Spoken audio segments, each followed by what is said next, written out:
Hello, I'm Christopher Badger. And I'm Mark Davies. We're barristers at Six Pump Court and would like to welcome you back to the Environmental Law News podcast, brought to you in association with LexisNexis. Thanks, Chris. After a long pandemic-enforced hiatus, in this podcast, we'll be looking at the Shell and Friends of the Earth case from the Netherlands, the results of the Environment Agency's Waste Crime Survey, and the Court of Appeal's decision on fluff. So, first up, and it's been big news, the Dutch case against Shell. Yes.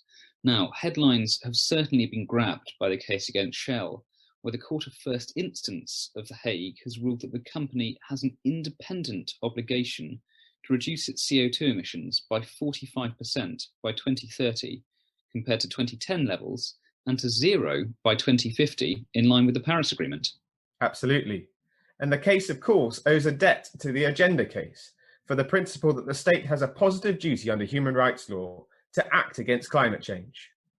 But the legal basis of this latest judgment is novel in the way that it utilises Dutch private law to extend this principle to apply international human rights law to Shell in a way that could potentially, in future, be applied to all companies, no matter size, sector, operational context, property relations, or structure. Indeed, so, potentially a vast application here. And the basis for it is that the Dutch Civil Code stipulates that tortious behaviour can consist of what, according to unwritten law, is contrary to what is required in social interrelations. Now, from a UK perspective, it's an amazingly broad interpretation of what can be unlawful. And the court in the Netherlands has used this part of the Dutch Code to hold that Shell are under a duty of care to reduce all its global emissions, because these will increase global temperatures and hence harm Dutch citizens.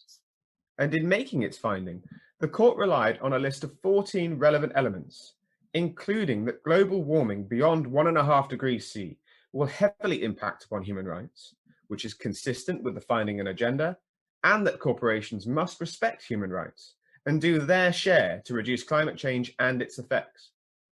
Now, we should say, before there is concern that the court has targeted Shell as simply a fossil fuel company, that the court did acknowledge that Shell cannot solve this global problem on its own, but that it was not absolved of its individual partial responsibility to do its part regarding the emissions of the Shell Group, which it can control and influence.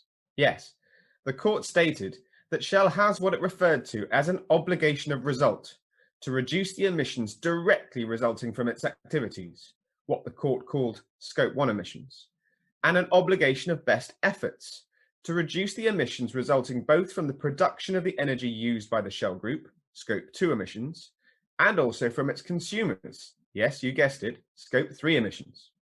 Perhaps importantly, the court has given flexibility in allocating emission cuts between Scopes 1, 2, and 3, so long as, in aggregate, total emissions are reduced by 45%.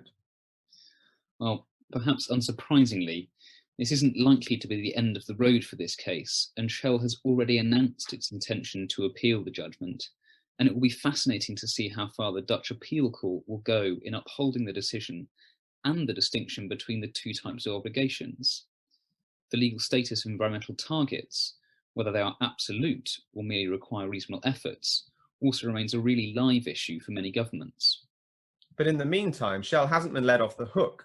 The Dutch court made its decision provisionally enforceable, so the company will be required to meet its reductions obligation, even as the case is appealed. Yeah, it's absolutely going to be one to watch, that one. But anyway, on to the Environment Agency's National Waste Crime Survey. Now, this survey recently reported its results with the intention of assessing the impact of waste crime on the waste industry, landowners, farmers, and associated sectors. The intention of the report is to investigate how regulation can more effectively combat the growing problem of waste crime. And the Environment Agency is due to publish its findings about it in the autumn. As if farmers didn't have enough to worry about with the weather in this country. Waste crime as well. Now, whilst the survey was commissioned by the agency, it was supported by the Chartered Institution of Waste Management, Environmental Services Association, the United Resource Operators Consortium, and of course, the National Farmers Union. And all told, it elicited 836 responses. Perhaps unsurprisingly, For those responding, the issues of most concern were large-scale fly tipping, with 55% of respondents estimating that this had increased over the past 12 months, and illegal waste sites. The economic impact of waste crime was cited as the biggest problem. 73% of respondents reported that they had covered the financial cost of cleanup, and 58% experienced disruption to their business as a result. Nearly 3 out of 10 people impacted by illegal exports of waste or illegal waste sites had incurred over £50,000 of costs in the last year, and respondents estimated that only 25% of waste crime incidents are reported to the Environment Agency. Waste industry employees estimated that 18% in their industry sector committed some form of waste crime. Some quite really shocking figures there. And commenting on the survey, Malcolm Lithgow, who's the head of waste regulation at the agency, stated that waste criminals show complete disregard for communities and the environment, and they need to know we are ready to take action. Last year, the EA prosecuted nearly 100 individuals and companies for waste crime offences, with fines exceeding £900,000. There were 28 custodial sentences and £1 million worth of confiscation orders. Now, very good work indeed, you might think. But as the survey shows, waste crime is on the rise, and so there is clearly more to be done. The survey, which was launched in March, came just over a year after the agency launched the Joint Unit for Waste Crime in January 2020. The unit, which was set up to tackle serious and organised crime, has facilitated multi-agency operations, intelligence sharing and enforcement. The Week of Action, tackling waste and metal crime in October 2020, saw joint operations between the Environment Agency and the British Transport Police, in which over 1,100 vehicles were stopped, 550 sites were visited, 29 were arrested, and 150 offences were detected. The agency will use the survey results and the insights they offer to inform its enforcement action and sector engagement. This includes increasing awareness of waste regulation and the role of the Environment Agency amongst customers, businesses, and impacted communities. But anyway, on to what sounds like it should be a rather lighter final story, Mark.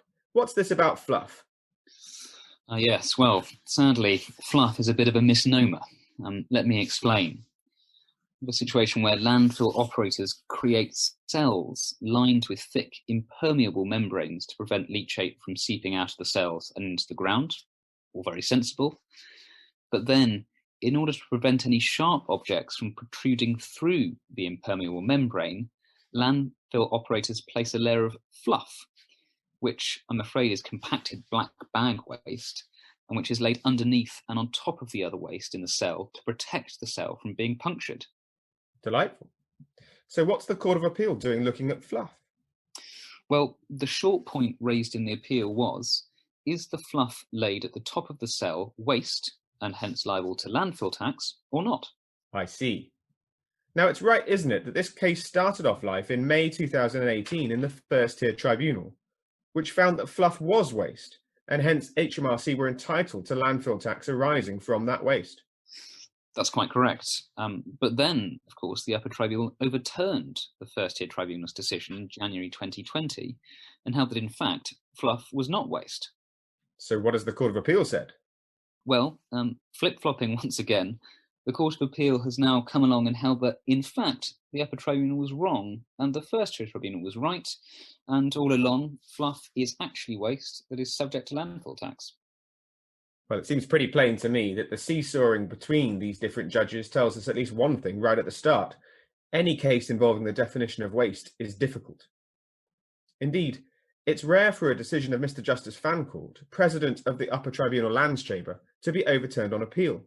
If an eminent judge of the High Court can get this wrong, what chance, one may ask, does a humble waste operator have of correctly identifying what is and what is not waste? Well, absolutely. The detailed judgment of Lady Justice Rose, now of course elevated to the Supreme Court, revolves around a careful consideration of the four key authorities, and it makes the point that even if a material is to be used in some way, that does not necessarily mean that there is no intention to discard it, which is the key test. Lady Rose also warns us against relying too heavily on analogies when ascertaining the meaning of discard in the legislation. I should say that the judgment is also worth a read for the very useful entries from Lord Justice Newgee about the limitation of relying on previous authorities. Standing back, though, and given the trouble this apparently straightforward issue is given to the judiciary, one can only imagine that waste operators will seriously be considering an appeal to the Supreme Court. Watch this space. Thank you for tuning in for this Environment Law News podcast. For more information on any of these stories, or if you'd like to discuss any of the topics raised in more detail, please contact Six Pump Court on 0207 797 8400, asking for either Christopher Badger or Mark Davies, or contact our colleagues at LexisNexis in the PSL Environment team.